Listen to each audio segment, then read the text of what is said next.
નમસ્કાર. જનતા વિદ્યાલય જાળિયાના ધોરણ 9 સામાજિક વિજ્ઞાનના આ વર્ચ્યુઅલ વર્ગખંડમાં આપ સૌ મિત્રોનું સ્વાગત છે. વિદ્યાર્થી મિત્રો, ધોરણ 9 સામાજિક વિજ્ઞાન પાઠ 3 નૂતન વિશ્વ તરફ પ્રયાણ, એમાં ગઈકાલના તાસમાં આપણે પ્રથમ વિશ્વયુદ્ધ પૂરું થયું અને વર્સેલ્સની સંધિ જે અસ્તિત્વમાં આવી, વર્સેલ્સની સંધિમાં જીતેલા રાષ્ટ્રો અને હારેલા રાષ્ટ્રો વચ્ચે સંધિ થઈ. જીતેલા રાષ્ટ્રોએ જીતેલા પ્રદેશો છે એ પોતપોતાની રીતે વહેંચી લીધા. એમાંથી જ જે રાષ્ટ્રોને અસંતોષ થયો, હાર્યા એ રાષ્ટ્રોમાં પણ ત્યાંની પ્રજામાં આક્રોશ ફાટી નીકળ્યો. હાર માટે શાસકોને જવાબદાર ઠેરવવા માંડ્યા. પોતાના જે શાસકો હતા એનાથી એને નિરાશ થયા. જે જીતેલા રાષ્ટ્રો હતા એ રાષ્ટ્રો વચ્ચે પણ પ્રદેશોની વહેંચણીના મુદ્દે મડાગાંઠ સર્જાય. પ્રદેશો વહેંચવામાં જેમની વચ્ચે જેને અસંતોષ થયો એ પણ અલગ થયા. ત્યાંની પ્રજા પણ સ્વમાન ભંગની લાગણી અનુભવવા માંડી. આ રીતે એવા 3 રાષ્ટ્રો, એક ઇટાલી, જર્મની અને જાપાન, આ 3 રાષ્ટ્રોની અંદર એ પ્રજામાં જે નિરાશા ફેલાય, પ્રજાનું સ્વમાન ગવાયું અને એના કારણે જે પ્રજામાં આક્રોશ ફેલાયો, ગુસ્સો ફેલાયો, એને કારણે સત્તા પરિવર્તન થયું. ઇટાલીમાં મુસોલિની એ એક ફાસિસ્ટ પક્ષની સ્થાપના કરી. જર્મનીમાં હિટલર એ રાષ્ટ્રપતિ બન્યો. એ પોતે વિસ્તારવાદી અને ક્રૂર હતો. જાપાનની અંદર પણ એવું જ બન્યું. આ બધા રાષ્ટ્રસંઘમાંથી વિલિપ્ત થયા અને હિરોહિટો નામનો શાસક છે એ સરમુખત્યાર બન્યો. સાથે સાથે વૈશ્વિક મહામંદી આવી. આ બધા પરિબળોના કારણે છેવટે ઈસવીસન 1939ની અંદર બીજું વિશ્વયુદ્ધ છે એના મંડાણ થયા. એના બીજ આપણે માનીએ છીએ, હમણાં તમને વાત કરીએ એમ, વર્સેલ્સની સંધિથી જ વવાઈ ગયા હતા. પણ એ છેવટે એ પ્રથમ વિશ્વયુદ્ધના અંતે વર્સેલ્સની સંધિથી રોપાયેલા આ બીજ બીજા વિશ્વયુદ્ધના એના એ રાષ્ટ્રોમાં જે અસંતોષ ફેલાયો હતો એના કારણે એ દ્વિતીય વિશ્વયુદ્ધ તરફ દોરી ગયું. દ્વિતીય વિશ્વયુદ્ધ માટેના 7 પરિબળોની ચર્ચા અહીંયા આપણા પાઠમાં કરવામાં આવી છે. દ્વિતીય વિશ્વયુદ્ધ છે એ કેમ આકાર લીધું, આપણે પહેલા વાત કરી એ જ વાત અહીંયા મોટા ભાગે રિપીટ થશે. નાજીવાદ, લશ્કરવાદ અને ફાંસીવાદ, હિટલરનો ફાંસીવાદ, મુસોલિનીનો નાજીવાદ અને મુસોલિનીનો ફાંસીવાદ, હિટલરનો નાજીવાદ અને જાપાનનો એ સરમુખત્યારશાહીવાદ, લશ્કરવાદ અને વૈશ્વિક મહામંદી, એ બધા પરિબળોને આપણે વિસ્તારથી સમજીએ તો બીજું વિશ્વયુદ્ધ આકાર લીધું, બીજું વિશ્વયુદ્ધ શરૂ થયું. એનું પહેલું કારણ છે કે આ 3 રાષ્ટ્રો, ક્યાં? ઇટાલી, જર્મની અને જાપાન. ઇટાલી, જર્મની અને જાપાનની અંદર ઉગ્ર રાષ્ટ્રવાદનો વિકાસ થયો. ત્યાંની પ્રજામાં રાષ્ટ્રવાદ એટલી હદે વિકસી ગયો કે બાકીના દેશોને એ નફરત કરવા લાગ્યા અને કોઈ પણ ભોગે છેવટે હિંસક રીતે પણ પોતાના રાષ્ટ્રને સર્વોચ્ચ સ્થાને જોવા માટે પ્રજા છે એ તલસી રહેતી. વર્સેલ્સની સંધિમાં જર્મનીને જે નુકસાન થયું એ જર્મનીની પ્રજા ન સહન કરી શકી. જર્મનીમાં નાજીવાદ આવ્યો. જર્મનીની પ્રજા છે એણે હિટલરને સ્વીકાર્યો. નાજીવાદની વિચારસરણી કારણે જ્યાં જ્યાં જર્મન પ્રજા વસતી હોય એ તમામ પ્રદેશ જર્મનીને જ મળવો જોઈએ એવો એક વિસ્તારવાદ છે એ બધા નાગરિકોના માનસમાં આકાર લીધો અને હિટલરે ઓસ્ટ્રિયા અને ચેકોસ્લોવાકિયા નામના 2 પ્રદેશો છે એ પણ હડપી લીધા. તો આ નાજીવાદ, ઇટાલીની અવગણના થઈ એટલે ઇટાલીની પ્રજામાં પણ એ જ આક્રોશ ફેલાયો. આપણે આગળ વાત કરી ગયા છીએ એટલે વિગતે વાત નથી કરતો. જર્મની, પછી ઇટાલી, એણે મુસોલિની છે, એણે ફાસિસ્ટ પક્ષ સ્થાપના કરી, અને આ બાજુ જાપાને પણ એ આ સામ્રાજ્યવાદની દોડમાં ઝપલાયું. આમ ઇટાલી, જર્મની ને જાપાન આ ત્રણેયની એ ઉગ્રવાદી વિચારધારા અને વિસ્તારવાદી જે પ્રવૃત્તિઓ એણે શરૂ કરી એને કારણે વિશ્વની શાંતિ જોખમરૂપ બની.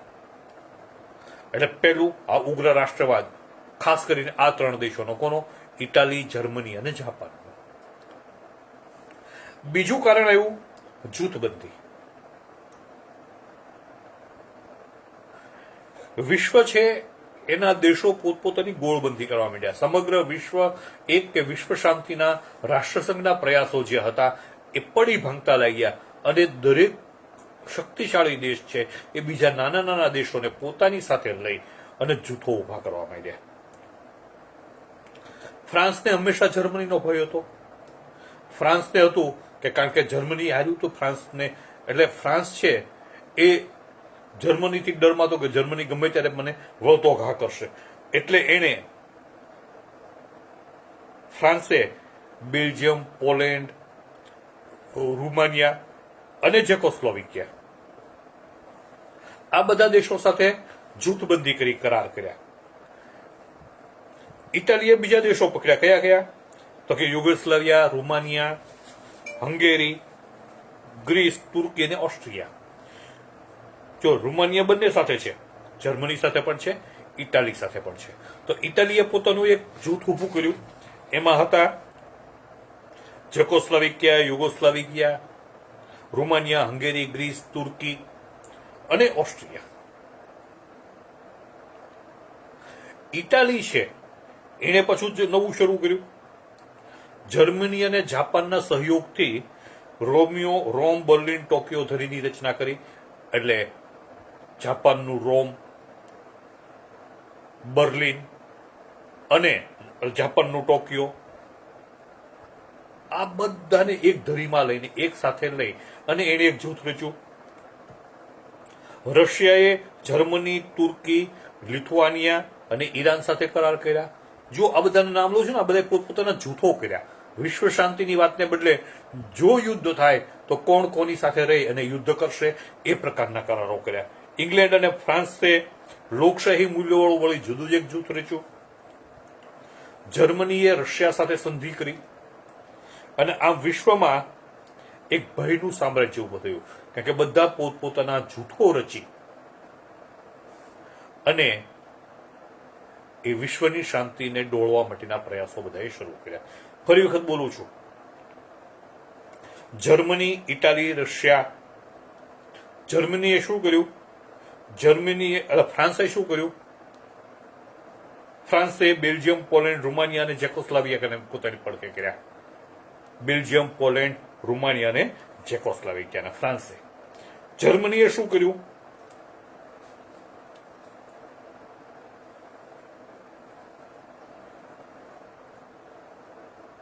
જર્મની છે એ ઇટાલી સાથે જોડાયું. એટલે ઇટાલીએ ચેકોસ્લોવાકિયા, યુગોસ્લાવિયા, રૂમાનિયા, હંગેરી, ગ્રીસ, તુર્કી અને ઓસ્ટ્રિયા સાથે તો કરાર કર્યા. સાથે સાથે એને જર્મની અને જાપાનનો પણ સહયોગ દીધો ઇટાલીએ, અને એક જૂથ બનાવ્યું, એક આખી ધરી બનાવી કે જેમાં રોમ, બર્લિન, ટોક્યો આ ત્રણેયનો સમાવેશ થાય છે. રશિયાએ પણ જર્મની, તુર્કી, લિથુઆનિયા અને ઈરાન સાથે કરાર કર્યા. ઇંગ્લેન્ડ અને ફ્રાન્સે પાછું પોતાનું એક અલગ જ લોકશાહી મૂલ્યવાળું એક બીજું જૂથ પણ રચ્યું. આપણે આગળ જોયું કે ફ્રાન્સે બેલ્જિયમને એ બધાને બાજુમાં લઈ અને જૂથો તો બનાવ્યા હતા. આમ જૂથબંધીઓના કારણે પણ આખા વિશ્વમાં એક ભયનું સામ્રાજ્ય ફેલાયું. ત્રીજું કારણ લશ્કરવાદ. પ્રથમ વિશ્વયુદ્ધ પૂરું થયું પછી હારેલા અને જીતેલા બધા રાષ્ટ્રો ભેગા થયા, વર્ષોની સંધિ થઈ, પછી રાષ્ટ્રસંઘની રચના થઈ અને વિશ્વ શાંતિ માટેના અને શાંતિ જાળવવા માટેના પ્રયાસો પણ થયા. પણ આ પ્રયાસોની સાથે સાથે યુરોપના રાષ્ટ્રો છે એને પોતાની શક્તિ વધારવાના, સૈન્ય અને શસ્ત્રો વધારવાના પ્રયાસો પણ શરૂ કર્યા.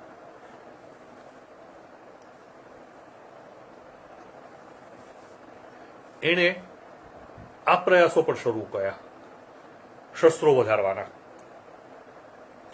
એટલે યુરોપના દરેક રાષ્ટ્રની અંદર શસ્ત્રનું ઉત્પાદન વધ્યું, લોકોને સૈન્યની ટ્રેનિંગ આપવાનું વધ્યું અને પોતાની શક્તિ વધારવાનું. શક્તિ શા માટે વધારવાની જરૂર પડે તો યુદ્ધની તૈયારી. શાંતિના પ્રયાસો એક બાજુ ચાલુ છે, એક બાજુ યુદ્ધની તૈયારી ચાલુ છે. તો આ લશ્કરવાદનો વિકાસ થયો એટલે એકબીજાથી ચડિયાતા એ શસ્ત્રો અને એકબીજાથી ચડિયાતો યુદ્ધ સરંજામ, એકબીજાથી ચડિયાતું લશ્કર બનાવવાની એક દોડ છે એ આ સમયમાં શરૂ થઈ. એટલે રશિયા અને જર્મનીએ તો પોતાના દેશના નાગરિકો માટે લશ્કરની તાલીમ પણ ફરજિયાત બનાવી. આમ દરેક રાષ્ટ્રોએ પોતાના નૌકાદળમાં, ભૂમિદળમાં, હવાઈ દળમાં ભયંકર વધારો કર્યો. ખાસ કરીને યુરોપના રાષ્ટ્રોએ. જાપાને પણ પોતાની લશ્કરી તાકાત વધારી, ઇંગ્લેન્ડ અને ફ્રાન્સે પણ પોતાની લશ્કરી તાકાત વધારી. આમ દ્વિતીય વિશ્વયુદ્ધના નગારા વાગવા માંડ્યા. કારણ કે બધા છે એ શાંતિના પ્રયાસો કરતા હતા પણ યુદ્ધની તો તૈયારી જ કરતા હતા. એટલે એકબીજાને પછાડી દેવા માટે એ પોતપોતાની શક્તિમાં સતત વધારો કરતા રહ્યા અને એ હદે વધારો થયો કે હવે વિશ્વની શાંતિ છે એ જોખમમાં મુકાઈ ગઈ હતી. તો 3 પરિબળોની વાત આપણે કરી. પહેલી ઉગ્ર રાષ્ટ્રવાદ, જે ઇટાલી, જર્મની અને જાપાનની વાત આપણે કરી. ત્યાર પછી વિશ્વના શક્તિશાળી દેશોએ નાના નાના દેશોને સાથે લઈ અને કરેલી જૂથબંધીની વાત કરી. ત્રીજી વાત આપણે કરી, ત્રીજા પરિબળની લશ્કરવાદ, કે યુરોપના બધા દેશોએ કોઈ પણ ભોગે પોતાની લશ્કરી તાકાત વધારવાનો અને શસ્ત્ર સરંજામ, દારૂગોળો આ બધું વધારવાના પ્રયાસો ચાલુ કર્યા. ચોથું કારણ એ પણ મહત્વનું છે, રાષ્ટ્રસંઘની નિષ્ફળતા. પ્રથમ વિશ્વયુદ્ધ બાદ વિશ્વમાં શાંતિ સ્થપાઈ રહે એ માટે રાષ્ટ્રસંઘની સ્થાપના કરવામાં આવી. પણ રાષ્ટ્રસંઘ છે એનું બધા જ રાષ્ટ્રો માને એવું સ્વરૂપ રાષ્ટ્રસંઘનું આવી શક્યું નહીં. એટલે બધા ઉપર સત્તા ધરાવતી, સાર્વભૌમત્વ ધરાવતી સર્વોપરી સંસ્થા બની શકી નહીં.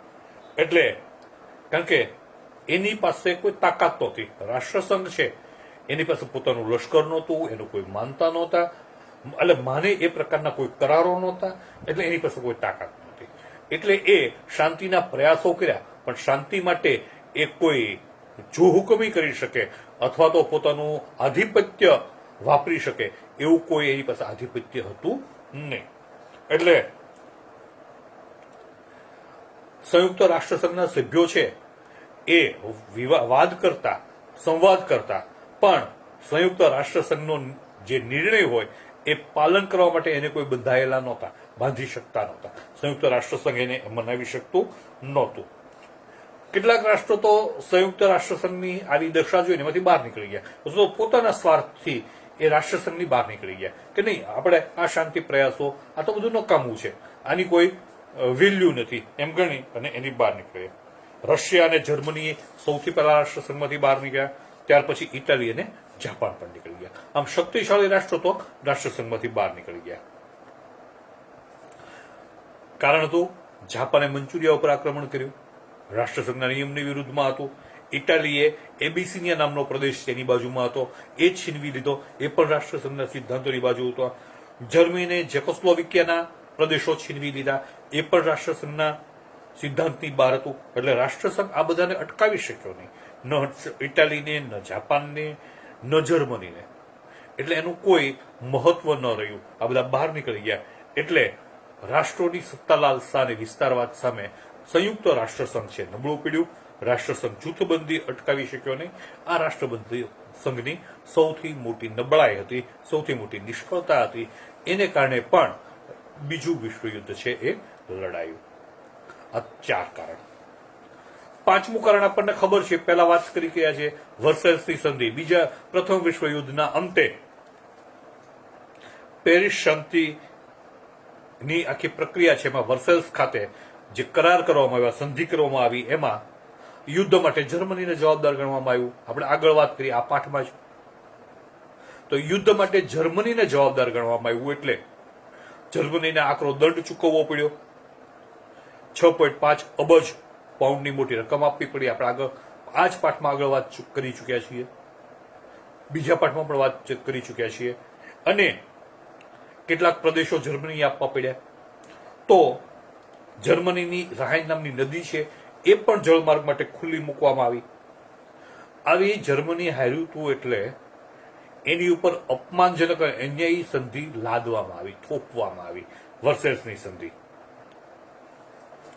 એટલે આ વર્સેલ્સની સંધિ છે એ જર્મનીના નાગરિકોને આ અન્યાયકારી પગલું પચી શક્યું નહીં અને એમાંથી સત્તા ઉપર આવ્યો એડોલ્ફ હિટલર અને હિટલરે તો આને કાગળનું ચિત્રું કહી અને ફેંકી દીધી, વર્સેલ્સની સંધિને ફગાવી દીધી અને જર્મનીની પ્રજાને તો યુદ્ધનું પ્રોત્સાહન આપ્યું કે આપણે લડી લઈશું, આપણે આવી સંધિ કંઈ જે જર્મનીના આત્મસન્માન સાથેની સમજૂતી છે એવી સમજૂતી સ્વીકારાય નહીં એવું કરી અને જર્મનીએ વર્સેલ્સની સંધિનો ને ફગાવી દીધી. જાપાનને પણ અસંતોષ હતો, બીજા કેટલાક રાષ્ટ્રોને પણ અસંતોષ હતો. એટલે વર્સેલ્સની સંધિના અસંતોષના કારણે પણ બીજું વિશ્વયુદ્ધ છે એ લડાયું. આ 5 કારણ. છઠ્ઠા કાળમાં ખુદ એડોલ્ફ હિટલર એ ખૂબ ઉગ્રવાદી માનસિકતા ધરાવતો, ઉગ્ર રાષ્ટ્રવાદી માનસિકતા ધરાવતો અને સૈનિકવાદી માનસિકતા ધરાવતો એ સરમુખત્યારશાહી શાસક હતો. એનામાં કોઈ માનવીય ગુણ નહોતા. એટલો બધો ઉગ્ર રાષ્ટ્રવાદ હતો કે પોતાના રાષ્ટ્ર માટે એ ગમે એટલા લોકોની હત્યા કરતા અચકાતો નહીં. એટલે જર્મનીની એકતા, સ્થિરતા અને સમૃદ્ધિ માટે એ કંઈ પણ કરવા તૈયાર હતો અને એ ઓસ્ટ્રિયા એ એનું સૌથી પહેલું ભોગ બન્યું. ઓસ્ટ્રિયાને એને 12 માર્ચ 1938 રોજ જીતી લીધું જર્મન સેનાએ. પછી એણે ઝેકોસ્લોવાકિયા ઉપર પણ કબજો કર્યો 38માં. પછી લિથુઆનિયાનું મેમેલ નામનું બંદર છે એ પણ પોતાના કબજામાં લઈ લીધું. આમ વિશાળ જર્મન રાષ્ટ્રનું એણે સર્જન કર્યું. ચારે બાજુના પ્રદેશો ઉપર આક્રમણ કરી અને એ પ્રદેશોને જર્મની અંદર ભેળવતો ગયો અને વિશાળ જર્મન રાષ્ટ્રનું એણે સર્જન કર્યું. આમ એની સામ્રાજ્યવાદી નીતિ છે એ પણ બીજા વિશ્વયુદ્ધ માટે જવાબદાર છે. છેલ્લું કારણ અને તાત્કાલિક જે કારણ ઊભું થયું એ આ બધા કારણો હતા. એને કારણે ધૂંધવાટ હતો, વિશ્વની શાંતિ જોખમમાં હતી. પણ બીજું વિશ્વયુદ્ધ શરૂ થયું નહોતું. બીજું વિશ્વયુદ્ધ ક્યારે શરૂ થયું? એનું તાત્કાલિક કારણ હતું જર્મનીએ પોલેન્ડ ઉપર આક્રમણ કર્યું એ. આગળના 6 કારણોથી વિશ્વયુદ્ધ છે એ શરૂ થશે એવું નક્કી હતું. પણ તાત્કાલિક કારણ બન્યું કે જર્મનીએ એકદમ શાંત એવા પોલેન્ડ ઉપર આક્રમણ કર્યું. પોલેન્ડ એ કોઈની સાથે જોડાયેલું નહોતું, પણ 1939ની 1 સપ્ટેમ્બરે વહેલી સવારે જર્મનીએ પોલેન્ડ ઉપર આક્રમણ કર્યું અને બીજા વિશ્વયુદ્ધનો આરંભ થયો.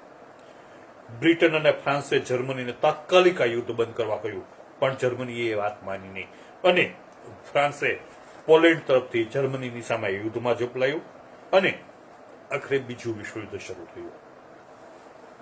તો મિત્રો, પ્રથમ વિશ્વયુદ્ધ, પછી વર્સેલ્સની સંધિના કારણે અસંતોષને કારણે મુસોલિની, હિટલર અને જાપાનનો લશ્કરવાદ, વૈશ્વિક મંદી અસ્તિત્વમાં આવી. આને કારણે પ્રજામાં અસંતોષ ફેલાયો. આપણે વાત કરી 7 એવા પરિબળોની કે જેને કારણે દ્વિતીય વિશ્વયુદ્ધ છે એના મંડાણ થયા. તાત્કાલિક કારણમાં છેલ્લું કારણ આપણે જોયું કે જર્મનીએ પોલેન્ડ ઉપર 1939ની 1 સપ્ટેમ્બરે હુમલો કર્યો. ફ્રાન્સ અને બ્રિટને જર્મનીને આ યુદ્ધ કરવા ના કહી, પણ જર્મની માન્યું નહીં. જર્મનીએ આ ચેતવણીની ઉપેક્ષા કરી. સાથે સાથે ફ્રાન્સે આ યુદ્ધમાં જર્મનીની સામે ઝંપલાવ્યું અને 1 સપ્ટેમ્બર 1939ના દિવસે બીજું વિશ્વયુદ્ધ શરૂ થયું. બીજું વિશ્વયુદ્ધ શરૂ થયું એટલે ફરી વખત દુનિયા છે એ 2 ભાગમાં વહેંચાઈ ગઈ. દુનિયાના રાષ્ટ્રો છે એ 2 ભાગમાં વહેંચાઈ ગયા. એક તરફ ઇંગ્લેન્ડ અને ફ્રાન્સ, એની આગેવાની નીચેના રાષ્ટ્રો એ મિત્ર રાષ્ટ્રો હતા અને બીજી બાજુ આપણે આગળ જોઈએ જર્મની, ઇટાલીનું રોમ, જાપાનનું ટોક્યો, આની ધરીની આપણે વાત કરીને એ જર્મની, ઇટાલી અને જાપાન એ ધરી રાષ્ટ્રો થયા એ રોમ, ઇટાલીનું રોમ, જાપાનનું ટોક્યો અને જર્મનીનું બર્લિન. આની રોમ, બર્લિન, ટોક્યો જે ધરીની આપણે આગળ વાત કરી એ આ 3 રાષ્ટ્રોની વાત છે. એ 3 રાષ્ટ્રો છે એ ધરી રાષ્ટ્રો કહેવાયા, બાકીના મિત્ર રાષ્ટ્રો કહેવાય. મિત્ર રાષ્ટ્રોની અંદર કોણ હતું? એ ઇંગ્લેન્ડ અને ફ્રાન્સ. જ્યારે ધરી રાષ્ટ્રની અંદર જર્મની, ઇટાલી અને જાપાન જેવા રાષ્ટ્રો હતા. આ ઉપરાંત યુદ્ધખોર માનસ ધરાવતા બીજા પણ કેટલાક પરિબળો છે, એણે પણ વિશ્વયુદ્ધમાં જોપલાયું. જાપાને હવાઈ ટાપુઓમાં પર્લ હાર્બર ખાતે આવેલા અમેરિકન નૌકાદળ ઉપર આક્રમણ કર્યું. જાપાને તે મિત્ર રાષ્ટ્રોના પક્ષે જોડાયું. અમેરિકા જાપાનીની ઉપર આક્રમણ કર્યું એટલે એથી મિત્ર રાષ્ટ્રોની તાકાતમાં વધારો થયો. મિત્ર રાષ્ટ્રોમાં કોણ હતું? ઇંગ્લેન્ડ અને ફ્રાન્સ. એની સાથે અમેરિકા જોડાયું, કારણ કે ધરી રાષ્ટ્રો પૈકીના જાપાને અમેરિકન નૌકાદળ ઉપર હુમલો કર્યો. એટલે આ સમયે વિશ્વની એક ભયંકર ઘટના બની. યાદ રાખજો, અમેરિકાએ જાપાનને વશમાં લેવા માટે, જાપાનને હરાવવા માટે, વિશ્વયુદ્ધ રોકવા માટે, જાપાનને આગળ વધતું અટકાવવા માટે એણે જાપાનના 2 નગરો ઉપર, હિરોશીમા અને નાગાસાકી બંને ઉપર અણુબોમ્બ ફેંક્યા.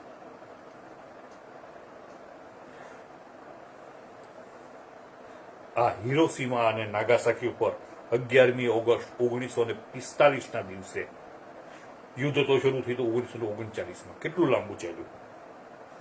હિરોશીમા અને નાગાસાકી ઉપર અમેરિકાએ જે 2 અણુબોમ્બ ફેંક્યા, એ અણુબોમ્બને કારણે જાપાનના 24 લાખથી વધુ, 1,24,000થી વધુ, 24 લાખ નહીં, 1,24,000થી વધુ, એટલે 1.25 લાખ જેટલા નાગરિકો છે એ મૃત્યુ પામ્યા. મહાવિનાશ સર્જાયો. જાપાન પાસે બીજો કોઈ ચારો નહોતો. જાપાને શરણાગતિ સ્વીકારી અને દ્વિતીય મહાવિશ્વયુદ્ધનો અંત આવ્યો. 1939માં શરૂ થયેલું વિશ્વયુદ્ધ એ હિરોશીમા અને નાગાસાકીના નરસંહાર સાથે, 1.25 લાખ લોકોના મૃત્યુ સાથે જાપાનના, એ દ્વિતીય મહાવિશ્વયુદ્ધનો અંત આવ્યો. દ્વિતીય મહાવિશ્વયુદ્ધ તો પૂરું થયું, પણ એના કેટલાક પરિણામો છે એની આપણે પણ ચર્ચા કરી લઈએ. તો દ્વિતીય વિશ્વયુદ્ધના તાત્કાલિક 3 પરિણામો આવ્યા. એક, આર્થિક પરિણામો. સ્વાભાવિક છે, વિશ્વ છે, સમગ્ર વિશ્વ 2 ભાગમાં ડિવાઈડ થઈ ગયું હતું, ભાગ પડી ગયા હતા.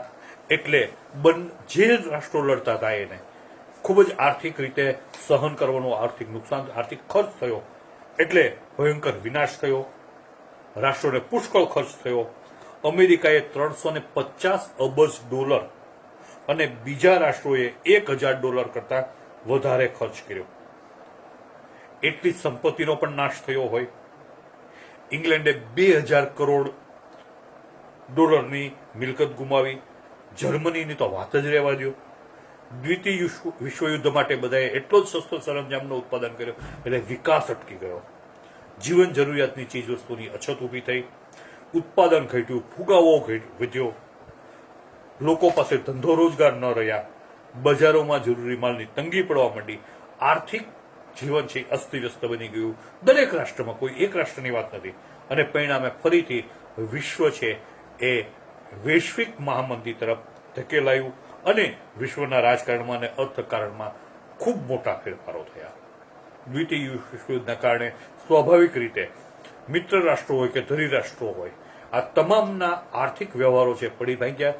તમામ એ મહામંદીમાં ફસાયા. એટલે સમગ્ર વિશ્વ છે એને જેને આપણે વૈશ્વિક મહામંદી કહી દઈએ, એમાં સમગ્ર વિશ્વ આવી ગયું. જે ફેરફારો થયા એમાં સૌથી મોટો ફેરફાર થયો ચીનમાં. ચીનની અંદર સામ્યવાદની સ્થાપના થઈ. રશિયામાં બોલ્શેવિક ક્રાંતિ થઈ. આપણે આગળ એની વાત કરવાની છે. એ રશિયાની બોલ્શેવિક ક્રાંતિ ના કારણે રશિયા જે રીતે વિકાસ કરી રહ્યું હતું, જે ઝડપથી વિકાસ કરી રહ્યું હતું, જે ઝડપથી પ્રગતિ કરી રહ્યું હતું, એ જોઈ અને વિશ્વના ઘણા બધા રાષ્ટ્રોમાં એ પેટર્ન છે અપનાવવાની શરૂઆત થઈ હતી. સામ્યવાદી વિચારધારા હતી. ચીન પણ એનાથી પ્રભાવિત થયું અને દ્વિતીય વિશ્વયુદ્ધ પછી જાપાનને આપણે જોયું કે હિરોશીમા અને નાગાસાકી ઉપર ફેંકાયેલા અમેરિકાના બોમ્બે એની કમર તોડી નાખી. જાપાન છે એ તૂટી ગયું, જાપાનની શક્તિ ઓછી થઈ. એ સમયે ચીન પરનો જાપાનનો પ્રભાવ પણ ઓસરી ગયો. એટલે ત્યાં ચીનની અંદર માઓ ત્સે તુંગ નામના એક નેતાના નેતૃત્વ નીચે ચીનમાં ક્રાંતિ થઈ અને સામ્યવાદી શાસનની સ્થાપના થઈ 1949માં, જ્યારે ભારત આઝાદ થયું એ સમયે. આ બધો આજે ભારતનો આઝાદી કાળની સમયની વાત છે. ત્રીજું તાત્કાલિક પરિણામ અને ત્રીજું તાત્કાલિક વિશ્વયુદ્ધનું પરિણામ છે એ આખું વિશ્વ છે એ બે ભાગમાં વહેંચાઈ ગયું, અમેરિકા અને રશિયા. અમેરિકા અને એના સાથી પક્ષો, સાથી રાષ્ટ્રો, રશિયા એના સાથી રાષ્ટ્રો. યુદ્ધમાં બંને મિત્ર રાષ્ટ્રો હતા, પણ યુદ્ધ પછી આ બંને વચ્ચે મતભેદો એટલા વધ્યા કે એ બે મહાસત્તા એ એકબીજાની સામે આવી ગઈ. અમેરિકા છે લોકશાહી દેશ હતો, ચીનમાં આપણે જોયું રશિયા છે એ સામ્યવાદી દેશ હતો, આપણે જોયું એ ઝડપથી પ્રગતિ કરતો હતો. આ બંને જૂથોમાં વિશ્વના નાના રાષ્ટ્રો પોતપોતાની અનુકૂળતા પ્રમાણે જોયા. કોઈ અમેરિકા સાથે જોડાયું, કોઈ રશિયા સાથે જોડાયું. આમ વિશ્વયુદ્ધ ન થયા, પણ એક ઠંડુ યુદ્ધ આ બંને મહાસત્તાઓ વચ્ચે શરૂ થયું. વૈચારિક યુદ્ધ શરૂ થયું, એ પોતાના વાક યુદ્ધો શરૂ થયા, એકબીજાની વિચારધારા સામેના યુદ્ધો શરૂ થયા અને શસ્ત્ર વગરનું, લોહી રેડા વગરનું એક શીત યુદ્ધ છે એનું સર્જન થયું. ઘણીવાર છે એ ત્રીજા વિશ્વયુદ્ધના ભણકારા વાગ્યા, પણ આપણે સદનસીબે ત્રીજું વિશ્વયુદ્ધ છે એ થવાની સ્થિતિ સર્જાતા અનેક વખત રહી ગઈ. અહીં સુધીની વાત આપણે કરીએ છીએ. આજે આપણે વાત કરી છે એ દ્વિતીય વિશ્વયુદ્ધ પૂરું થયું અને પછી એના તાત્કાલિક જે પરિણામો આવ્યા, 3 પરિણામોની વાત કરી. આપણે અહીંયા આજની વાત પૂરી કરીએ છીએ. હવે આપણે વાત કરશું ત્યારે સંયુક્ત રાષ્ટ્રો. હવે સંયુક્ત રાષ્ટ્ર છે એ બળવાન બનશે. હવે સંયુક્ત રાષ્ટ્ર છે એની સત્તામાં વધારો થશે અને આંતરરાષ્ટ્રીય શાંતિ, વૈશ્વિક શાંતિના હેતુથી જે પ્રથમ વિશ્વયુદ્ધના અંતે જ રાષ્ટ્રસંઘની સ્થાપના થઈ હતી એ નિષ્ફળ ગયેલું રાષ્ટ્રસંઘ છે એ ફરી એક વખત દ્વિતીય વિશ્વયુદ્ધ પછી શાંતિ, સલામતી અને સહઅસ્તિત્વના હેતુથી યુએનની સ્થાપના કરવામાં આવી 24 ઓક્ટોબર 1945ના રોજ અને એનું કાર્યાલય ન્યુયોર્કમાં રાખવામાં આવ્યું. આ ન્યુયોર્કમાં જેનું કાર્યાલય છે એવા યુનાઇટેડ નેશન્સ, સંયુક્ત રાષ્ટ્રોની વાત આપણે આવતા પીરિયડમાં કરશું. આવતા પીરિયડમાં કદાચ આપણે આપણો આ ત્રીજો પાઠ છે એ આવતીકાલે પૂરો કરશું. ભલે મિત્રો, જય હિન્દ, જય ભારત.